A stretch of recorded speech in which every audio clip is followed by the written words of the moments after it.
பாண்டியனுக்கு கடைக்காக கொடுத்த காசை எல்லாரும் எண்ணிட்டு இருக்காங்க. அதில் 2,90,000 இருக்குது. இன்னும் 10,000 இல்லை. சேரன் ஈவினிங் எடுத்துகிட்டு வந்து கொடுக்குறேன்னு சொல்கிறான். நடேசன் இது எல்லாத்தையும் வெளியே இருந்து கேட்டுட்டு இருக்கான். நடேசன் ஒரு மஞ்சள் பை எடுத்துகிட்டு வந்து நிலா கிட்ட கொடுக்குறான். புடின்னு சொல்லிட்டு நிலா அந்த பையன் வாங்கி பார்த்தா காசு இருக்குது. அந்த காசை என்ன 10,000 இருந்துச்சு. நடேசன் அந்த காசை பாண்டியன்கிட்ட கொடுத்து இந்த அவன் கடைக்கு ஓனர் ஆகு அப்படின்னு சொல்லிட்டு போகிறான். எல்லாத்தையும் வெளியிலேருந்து கோமல் எட்டி பார்த்துட்ருக்கா. எல்லாரும் ஒரு ஃபோட்டோ எடுத்துக்கலான்னு நிலா சொல்கிறா. எல்லாரும் ஃபோட்டோ எடுக்கிறாங்க. கோமல் வெளியிலேருந்து வந்து அந்த பணத்தையே பார்த்துட்ருக்கா.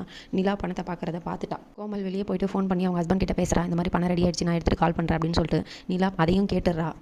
நிலா நடேசன் கிட்ட நீங்கள் வந்து ஒரு ஹீரோயிக் மூமெண்ட்டை ஏற்படுத்திட்டீங்க அப்படின்னு சொல்கிறா. நடேசன் அதுக்கு நீ ஏதாச்சும் இப்படி தான் சொல்லிட்டு இருப்பா, போயிட்டு வேலையை பாரு அப்படின்னு சொல்கிறா. நெக்ஸ்ட் சீனில் பாண்டி வானதியை கடைக்கு வர சொல்லி எல்லா விஷயத்தையும் சொல்கிறா.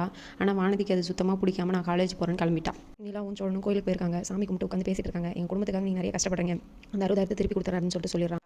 நிலா அதெல்லாம் எதுவும் வேண்டாம், நான் பாண்டியனுக்காக தான் பண்ணேன் அப்படின்னு சொல்கிறான்.